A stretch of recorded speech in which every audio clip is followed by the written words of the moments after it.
commerciants. Monsieur Langto. C'est bon? Oui. Monsieur le Président, le 10 septembre dernier avait lieu la conférence de presse du comité de la Maison de l'accueil dans l'Agora du terminus de Longueuil. Les membres du comité ont annoncé le début d'une étude de faisabilité et le développement d'un plan d'affaires réaliste et responsable. Le comité de la Maison de l'accueil réunit 17 organismes et acteurs de la communauté autour de la même ambition de bâtir un pôle de services socio-communautaires dans le futur centre-ville de Longueuil. Un projet qui nécessite inévitablement l'appui de la Ville de Longueuil pour se réaliser.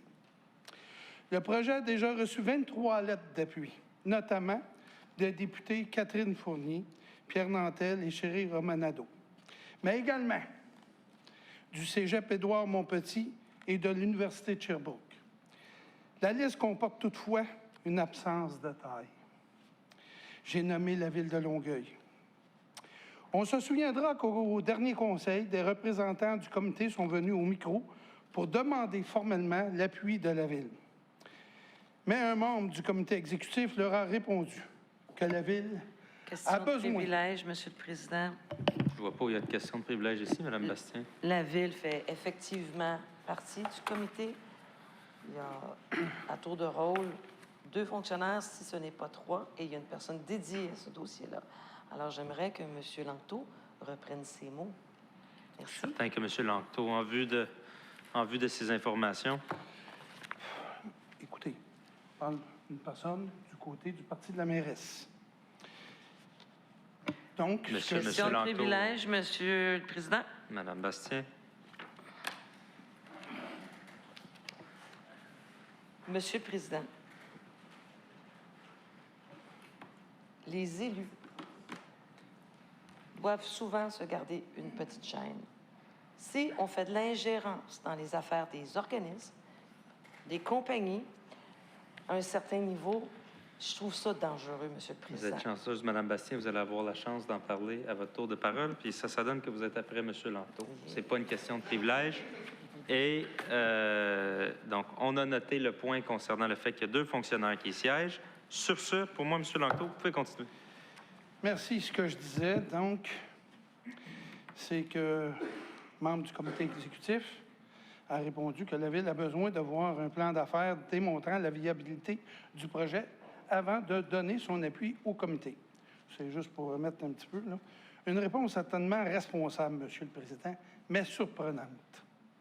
Surprenante parce qu'ironiquement, le mois dernier, le Conseil a accepté une promesse de vente de 1,3 million pour l'achat du parc et de l'église Saint-Marc sans avoir de plan d'affaires pour le site. Vous comprendrez que je suis confus, Monsieur le Président. On peut peut-être reprendre ce mot-là tantôt, je ne sais pas, mais en tout cas, on exige un plan d'affaires pour appuyer un projet qui rallie 23 acteurs majeurs de la communauté. Mais dans un autre dossier, on est prêt à dépenser 1,3 million sans avoir de plan d'affaires. C'est 2 poids, 2 mesures, Monsieur le Président, et malheureusement, les organismes communautaires ne semblent pas être du bon côté de la mesure. Question de privilège, Monsieur le Président. Il n'y a pas de question de privilège ici, Mme Bastien. Non, il n'y en a pas. Les organismes communautaires, Monsieur le Président, sont partie intègre des décisions qui sont prises couramment. Puis, au dollar qu'on subventionne, année après année, là, vraiment, là, j'ai un malaise avec ce que M. Langto vient de dire. Ou bien il ne sait pas compter, M. le Président, ou bien il devrait faire ses devoirs comme il faut. Madame La Ville de Longueuil donne des millions Monsieur en le subventions Président, aux organismes là, annuellement. il y a question de privilège sur ce point-là, là, parce que Mme Bastien, ce qu'elle dit, c'est pas la réalité non plus. Vous allez... Regardez, je vais être bien honnête, là, j'ai aucune idée des technicalités des enjeux qu'il y a actuellement. Fait que je ne peux pas dire qui a raison. Vous allez chacun à tour de rôle pouvoir vous exprimer sur la question. Ça vous adonne, Mme Bastien, que vous parlez très M. Langto. Vous allez vous faire certainement un plaisir de corriger des faits sur lesquels vous n'êtes pas d'accord. M. Langto, je vous invite quand même à la plus grande prudence. Pourtant, je suis très prudent, Monsieur le Président, parce que je connais la situation, ici même. Donc, sur un autre sujet, Monsieur le Président, le mois dernier, je demandais à avoir un suivi sur l'application de la politique de l'habitation et du logement social de la Ville de Longueuil. Je n'ai toujours pas reçu de réponse. Pourtant, on nous dit qu'on travaille sur le logement à chaque semaine. Je veux simplement savoir ce qui se fait, Monsieur le Président. Pas plus que ça. Je veux juste le savoir, puis que les autres le sachent aussi, nos autres membres du Conseil. Peut-être que je n'ai tout simplement pas posé la bonne question, Monsieur le Président. Je vais m'essayer autrement. Est-il possible qu'on me dise combien de logements sociaux se sont ajoutés à l'offre d'habitation depuis l'entrée en vigueur de la politique et combien de projets sont à la une ou l'autre des étapes de réalisation? De plus, Monsieur le Président, sur la Maison des aînés, on nous dit, là encore, qu'on y travaille à chaque semaine. Est-il possible de savoir où en est rendu le projet? Je suis convaincu que les citoyens seront heureux de savoir que le projet avance, ainsi que sûrement les autres membres du Conseil. Avant de finir, Monsieur le Président, je vais déposer un avis de proposition concernant l'interdiction du glyphosate dans la zone urbaine de Longueuil. Vous avez sûrement suivi l'actualité des dernières semaines. Plusieurs municipalités ont déjà interdit le glyphosate en milieu urbain seulement. Je souhaite qu'on respecte le processus entamé par le gouvernement québécois avant d'aller aussi loin que Montréal le propose en bannissant le glyphosate partout, y compris dans la zone agricole. Mais nous avons certainement la responsabilité d'appliquer le principe de précaution qui figure dans notre plan stratégique de développement durable en bannissant leur usage dans les quartiers résidentiels. Selon moi, le risque de leur usage dans le contexte urbain ne se justifie pas. Donc, je vais vous lire cet avis de proposition. Et j'ai une copie pour vous, Madame la greffière.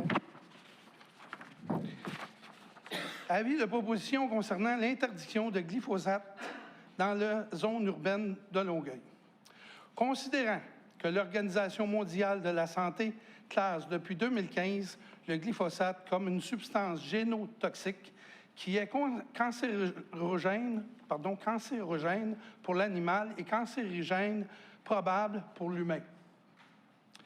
Considérant qu'en août 2018, un verdict à San Francisco, aux États-Unis, a conclu qu'il y avait un lien entre le cancer d'un jardinier américain et 2 herbicides à base de glyphosate fabriqués par Monsanto, le Roundup et le Ranger Pro.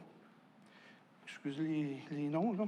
Considérant que Monsanto Bayer est visé par plus de 18 000 procédures judiciaires aux États-Unis et qu'une première demande en action collective a été déposée en juillet au Québec.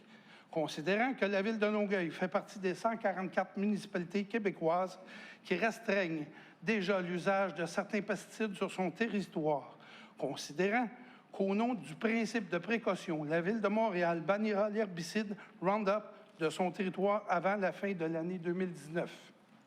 Considérant que le principe de précaution est un des 16 principes définis dans la Loi sur le développement durable du Québec, un principe qui doit être pris en compte par l'ensemble des ministères et organismes publics dans le cadre de leurs interventions.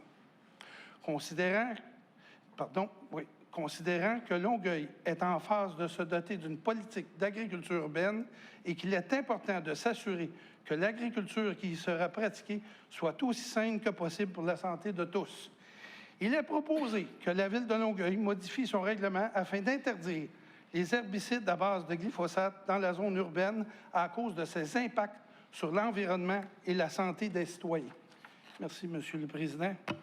Et sur ce, j'aimerais rajouter un petit événement. Je veux inviter la population à la soirée bénéfice au profit de la Maison de l'accueil le 9 octobre prochain au Théâtre de la Ville avec Alexandre Dacosta en tête d'affiche. Nul doute qu'il faut se dépêcher pour se procurer des billets, Monsieur le Président. Merci.